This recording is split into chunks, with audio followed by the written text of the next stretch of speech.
Bună, dragilor, și bine ați venit la o nouă citire. De această dată vă invit la o citire generală. Iar dacă ați intrat pe acest videoclip, înseamnă că aveți aici cu siguranță un mesaj pentru voi. Hai să vedem ce mesaj are tarotul să-ți transmită în acest moment în care tu vizionezi acest videoclip. Bun. Văd aici niște gânduri ascunse pe care le ai, niște secrete pe care le deții. Văd că ești o persoană foarte intuitivă, discretă, o persoană care are o sensibilitate aparte și din acest motiv preferă uneori să dea un pas în spate, tocmai pentru că știi mult mai multe decât ceilalți. În egală măsură, văd aici că treci printr-o perioadă în care poate vrei să stai singură, poate este o perioadă în care relațiile tale sunt mai secrete, poate chiar ai o astfel de relație secretă sau te afli într-o perioadă în care vrei să faci lucrurile diferit. Îți pregătești aici ceva. Să știi că urmează o victorie pentru tine. Văd aici o legătură cu zodia Leu, dar și cu zodia Săgetător sau Berbec. Vrei să te impui în fața celorlalți, vrei să te afirmi, vrei să spui lucrurilor pe nume. În egală măsură, văd aici faptul că te lupți pentru o victorie, te lupți pentru o persoană pe care o iubești foarte mult, te lupți pentru un ideal pe care tu îl ai. Urmează o bucurie foarte mare în viața ta, o bucurie care îți va da foarte multă încredere în tine și care te va ajuta ca vocea ta să fie mai auzită. Bun. Văd aici clar o legătură cu un suflet pereche, dar văd că reușești să îți duci la bun sfârșit o dorință pe care o ai tu în inima ta. Mai văd aici un suflet pereche și o relație ascunsă sau cineva care te place în secret, cineva care se gândește la tine în secret. Steaua, o legătură cu zodia Vărsător, mai văd o legătură cu zodia Balanță. E clar aici că se decide ceva sau reușești să rezolvi o situație legată de tehnologie, internet, legată de o dorință foarte mare pe care tu o ai față de cineva sau față de ceva anume.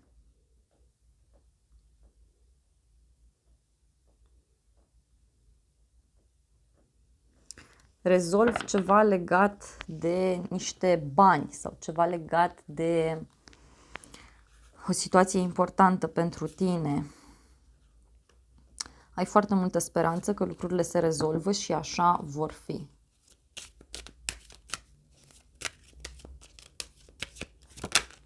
Wow! Văd o legătură cu zodia Scorpion, dar foarte clar văd aici că urmează să treci printr-o transformare absolut profundă. Reușești să închizi ceva în viața ta.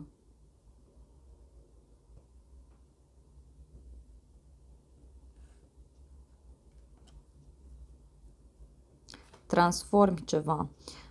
Poate să fie vorba în unele cazuri de un copil, da, care poate să apară în viața ta sau o persoană mai tânără care are un rol important. În alte cazuri, e clar aici faptul că dacă ești o persoană singură, urmează să cunoști pe cineva sau e vorba de o persoană din trecutul tău care poate să revină și este un suflet pereche. Asta se vede foarte intens. Te văd foarte relaxat după această schimbare. Văd foarte multă bucurie pentru tine, mulțumire, o discuție pe care o ai sau poate chiar e vorba de un e-mail pe care îl primești. Suni pe cineva, primești o veste aici care te bucură enorm de mult. Dacă e vorba de o relație, văd aici o întâlnire care o să-ți transforme destul de mult relația.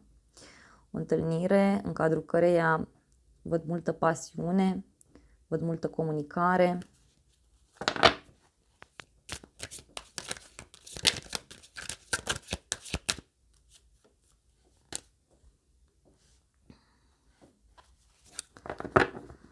Mai văd o legătură cu zodii de aer, Gemeni, Balanță, Vărsător, dar văd și niște strategii pe care le faci, văd faptul că vrei să te organizezi foarte bine într-o anumită situație. Să știi că se finalizează ceva legat de zona actelor, hârtiilor și documentelor. Wow! Tu aici ai parte de o bucurie extraordinar de mare în familie. Sau este ceva important pentru sufletul tău. Îți dorești ceva din toată inima și acum ai ocazia să primești. În egală măsură, văd că inițial nu ți-a plăcut această idee sau inițial nu ai reușit să pui în practică ceva anume, dar lucrurile se rezolvă. Foarte clar se vede aici. Să vedem mai departe.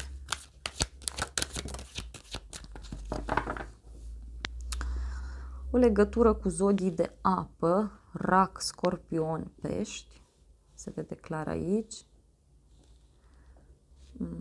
Ai o persoană foarte apropiată de inima ta care se gândește în continuu la tine. Poate să fie o persoană mai sensibilă. Este cineva care are niște secrete față de tine sau evită să vorbească de un anumit lucru în prezența ta. Atunci când tu ești acolo, această persoană tace, nu comunică.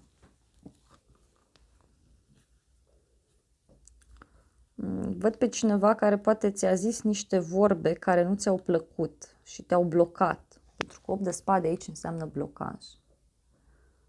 Cineva este orgolios, te privește în secret, se gândește la tine în secret. Poate ai legătură cu o persoană care se ocupă cu zona medicală, cu zona trecutului.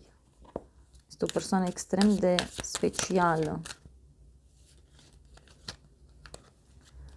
Na, uite, văd aici un cadou pe care îl primești, un pachet pe care îl primești.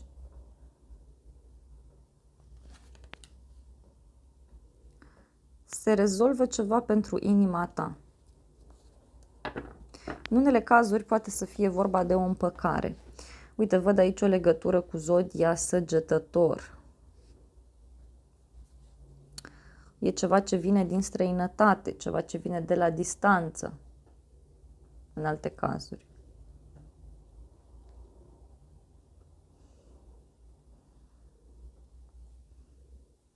E o persoană care te ajută cu ceva anume. Poate, nu știu, în următoarea perioadă îți dai seama că trebuie să-ți mai cumperi ceva, îți dai seama că nu e suficient ceea ce ai. Dar văd și un ajutor pe care îl primești de la un suflet pereche. Wow! Uite, văd o transformare foarte mare pentru tine din punct de vedere financiar. Mai văd o legătură cu zodii de pământ, Taur, Capricorn, Fecioară.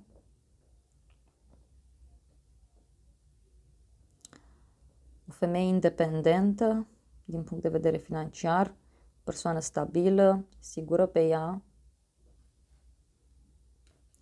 În unele cazuri văd aici că parcă îți schimbi stilul de viață sau reușești să rezolvi o problemă din punct de vedere financiar. Parcă deodată ai o creștere, nu știu, îți găsești un loc de muncă, îți deschizi o afacere, primești un cadou, găsești o reducere importantă.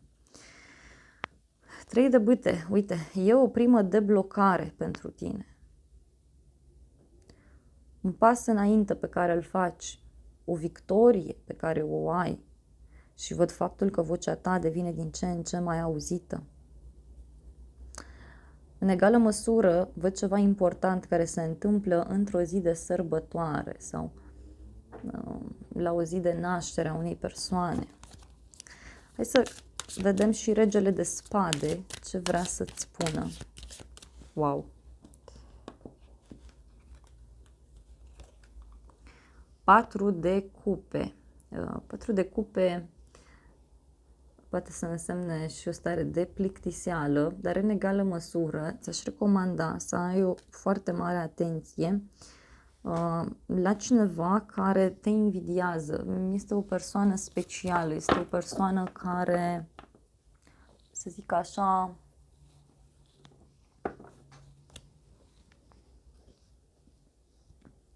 poate să fie supărată dintr-un anumit punct de vedere.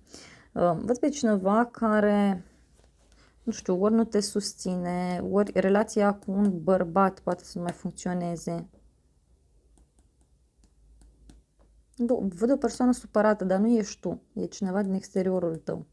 Sau sunt niște probleme birocratice care apar.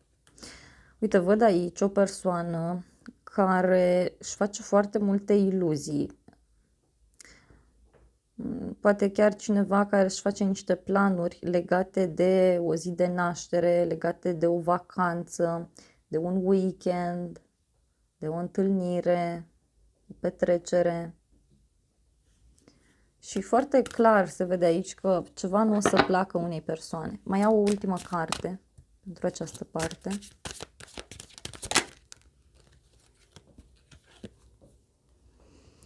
Să știi aici că se ia o decizie.